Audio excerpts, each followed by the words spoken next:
In the freezing winters of the Second World War, survival wasn't just about dodging bullets.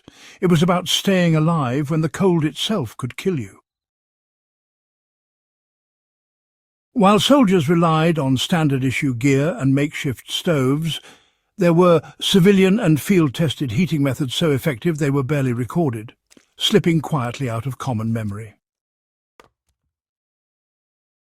These were tricks born out of scarcity, where fuel was rationed, wood was scarce, and the only option was to turn to ingenious, low-tech solutions that required no electricity. Today, with rising energy costs and the possibility of power outages in winter, these same forgotten techniques can still keep a home warm without modern heating systems. This is not about the usual wrap-yourself-in-blankets advice. This is about the resourceful, almost secret ways people used to hold heat. From layered insulation hacks that trapped warmth for hours, to hidden heat sources you can make in a kitchen or shed.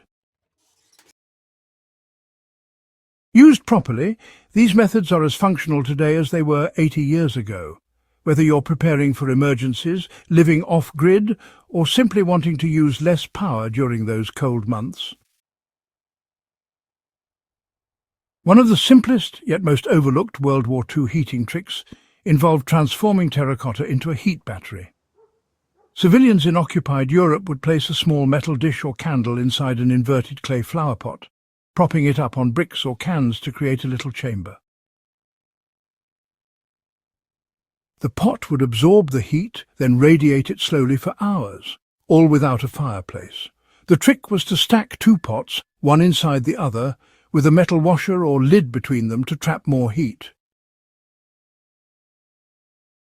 Insulation was hard to come by during wartime, but, shepherding regions in Eastern Europe knew a secret. Wool wasn't just for sweaters.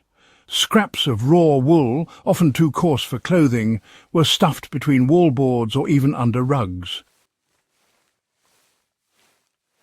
Wool fibres, they trap air naturally resisting dampness while retaining heat. In some homes, entire floors were lined with wool batting beneath thin carpets, creating a permanent warm layer underfoot.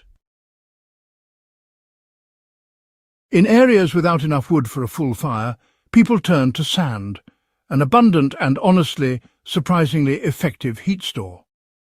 Sand was heated in a metal pan over a small flame, then poured into thick cloth bags or tucked inside an old pillowcase. One of the most ingenious heating strategies didn't require burning anything at all. In some rural communities, people took shelter in semi-underground rooms, root cellars, dugouts, or partially buried bunkhouses. The Earth's natural insulation kept the temperature stable, far above freezing even in midwinter. Inside, smaller enclosed sleeping areas were built with low ceilings to trap body heat. Not everyone could run a stove all day. To stretch fuel, some households stacked large river stones or bricks around and behind their wood stoves. These stones absorbed heat while the stove was burning and released it slowly after the fire died. In rural areas where coal or wood was used, hot ash was never simply thrown out. After baking bread or cooking in a stove, people would rake out still warm ash into metal buckets or boxes and slide them under chairs, tables, or even under the bed frame. Fuel was just too precious to waste heating entire rooms, so instead families would create what they called heat zones by hanging thick, heavy curtains across doorways or even around the sitting areas. In many homes, a brick wasn't simply a building material, it was, a nighttime heater.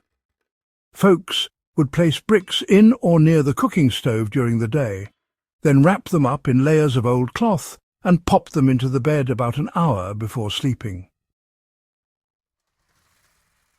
These weren't just theoretical survival ideas. They were, honestly, daily lifelines for millions during a time when winter claimed as many lives as the fighting. Each method made the very most of whatever little fuel or resources people could scrounge, And because they relied on physics, insulation and heat storage rather than modern technology, they're, still just as effective today. The truth is, these old tricks offer more than just a way to get by in a blackout. They're really about reclaiming the skill of living efficiently, making the most out of almost nothing, and being able to endure cold seasons without depending entirely on modern grids. In an age of growing energy uncertainty, it's knowledge worth keeping alive. If you'd like to see more of these almost lost survival methods, not just from the war years but from centuries of human ingenuity, go ahead and subscribe to In the Beginning, share this with someone who'd appreciate the history, and let's keep the flame of forgotten wisdom burning.